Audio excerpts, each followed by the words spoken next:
Hey, what's up, guys? Welcome to English Football Club Barcelona, your Barcelona's channel in English. Well, probably you see me a bit closer. So, I've changed a bit the location, but it doesn't affect because I have this kind of background. So, it affects just to me that it's becoming a bit weird. Anyway, today we have some news to talk about. But before starting, let me remind you, if you like Barcelona and you don't want to miss any of our daily videos talking about, daily videos, whenever I can, talking about the club's news or pre-matches or post-matches, etc., this is our channel. Down there is a red button that you can hit to subscribe. Like this, you will not miss any of our videos. And now, yes, without more delay, let's start.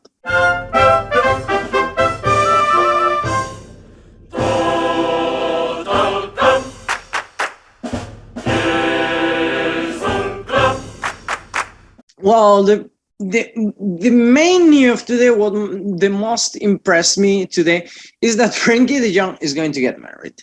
Frankie de Jong, he's going to get married with his girlfriend, now his fiancée, no? I don't know her name, I'm so sorry. But I don't care much about their love life or their personal life. They're free to do whatever they want. Anyway, congratulations from here to Frankie de Jong. Today I was reading the newspaper that it's not known where he's going to be or when he's going to get married or where he's going to be playing at. Well, my opinion, and that's why I'm here, I told you the other day I'm going to give you my opinion. My opinion is that Frankie de Jong is going to stay in Barcelona. Laporta said it long time ago. Barcelona don't expect to sell players unless economically we need it. For example, before getting I have a problem here. For example, when we needed players we needed money. Now with that money that we got the other day for the 10% of the TV rights, I think that's not necessary. I think Barcelona wants to keep Frankie de Jong because it's an active agent. And also, as I've read for some people, Frankie de Jong's position, is Busquets' position. Busquets, with 35 years old, I think he shouldn't be playing in his natural position as much as before. And I think it will be the best moment now to try to put Frankie de Jong in that position. Let's see how he performs. I remember Frankie de Jong playing as interior, and it's not been working that well for him. Probably because he misses that vision, that periphery vision that he has, and that construction of the play that he's quite good at. So probably it's the moment to try that position for him. And like this, probably we will fix one of the problems that Barcelona has, that is that we don't have any pivot in that position. No? Well, anyway, congratulations. And as I was saying, Barcelona got the other day 207 million euros for the 10% of the TV rights for 25 years. The other day I was reading a some newspaper were criticizing, I guess not this operation, because this operation I think is quite interesting for the club. What I criticized here too, it was that we were saying part of the club, and that's something that you can that's a problem. I mean, imagine you want to buy a house, but you cannot pay it, and then you start selling the garage or the parking spot that you have because you cannot pay your house, and with that money you pay your house, but later you need again, you need that place, and then you need to rebuy that area. So it's not that interesting really as a business level, no. So actually Barcelona and Laporta said the other day that he expects not to get this. But if the media were criticizing the sale of 25% of the TV rights for 25 years, I think that movement is not that bad. I mean, you're not going to get a huge part, but you're still getting part of the money from the TV rights, and also in 25 years you are recovering, because with CVC that amount of years were 50 years. That's a very long time. It's half century. With that money, Barcelona, I guess the 15% that Barcelona expects to sell now, they expect to get 300 million euros. Sorry. And with that money, yes, we will have a lot of power. Barcelona in this moment expects to have 200 million euros to get players. Let's see. I read today that Rafinha is going to come to Barcelona for 60 million euros or 50 million euros. I'm not sure. And Lewandowski is going to be like 40 or 50 million euros.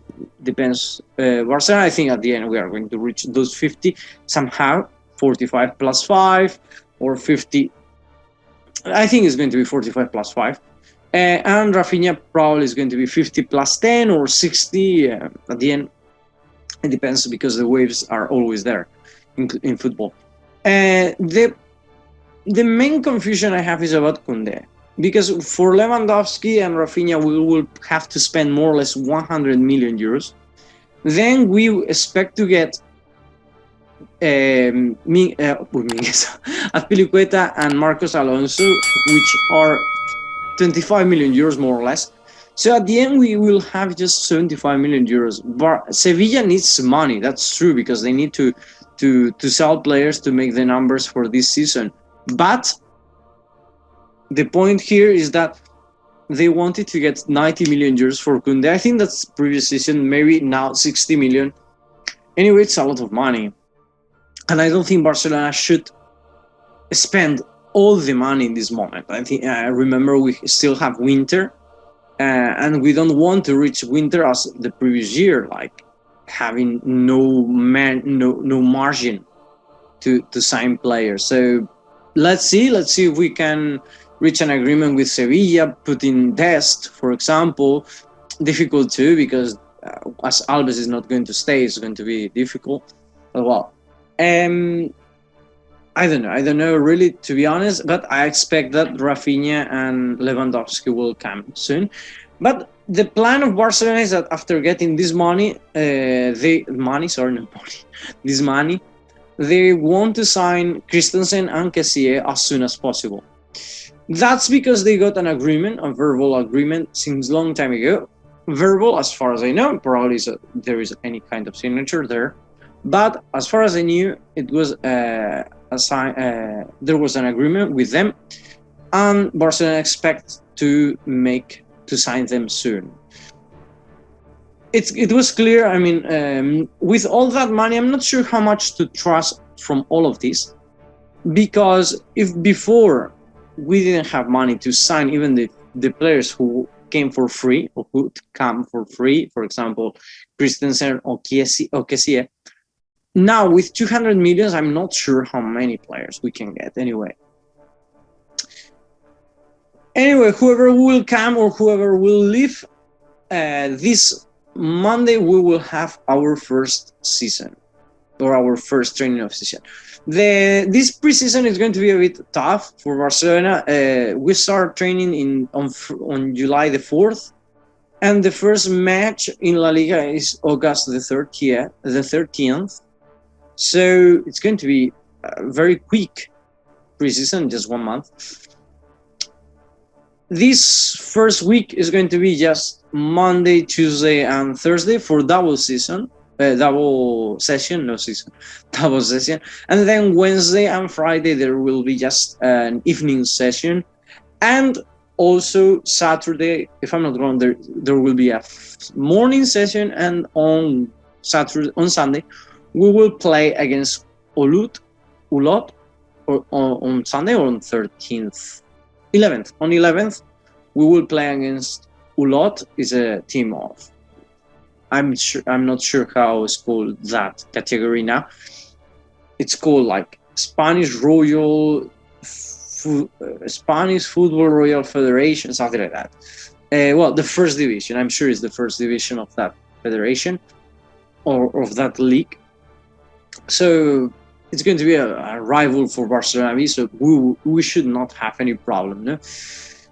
And also after that, on 13th, July 13th, we will go to USA to play those famous matches.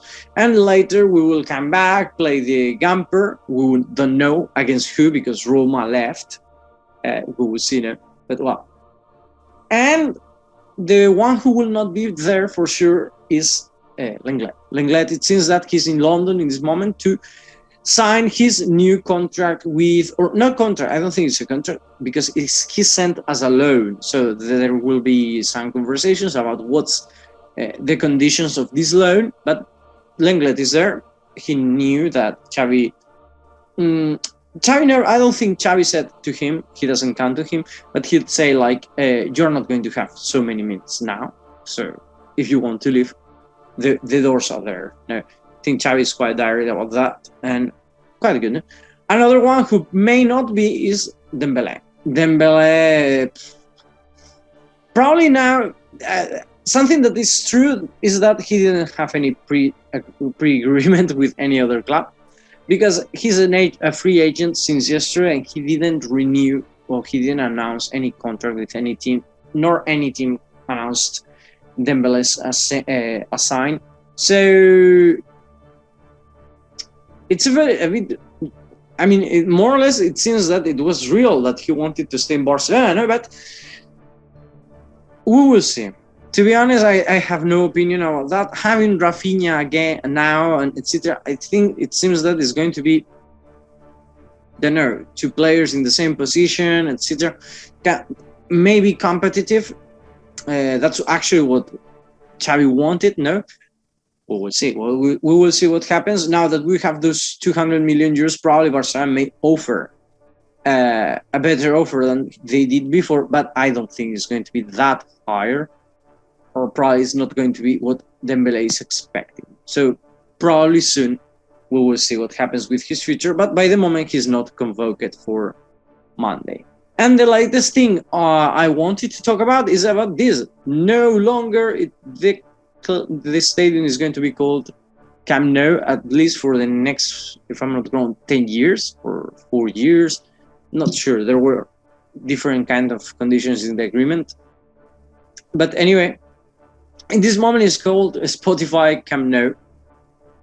Well, I will still call it Camp Nou. No, I think everyone will call it like that. But there it goes. Something that impacts me and I like it is that we can see the face of the women's team there. No, that equality. Sorry, that equality in the teams of the club. I think it's quite good for us. And I expect to see the women playing in the Camp Nou this next season. That will be amazing. And they stop playing in the Joan Gamper or in the Jordi's Cruyff Stadium and come to play in the Camp Nou, where they deserve. No, as a first team they are. And well, guys, to be honest, that's all for today. It was faster. This is the second time I did this video because the first time I forgot to record.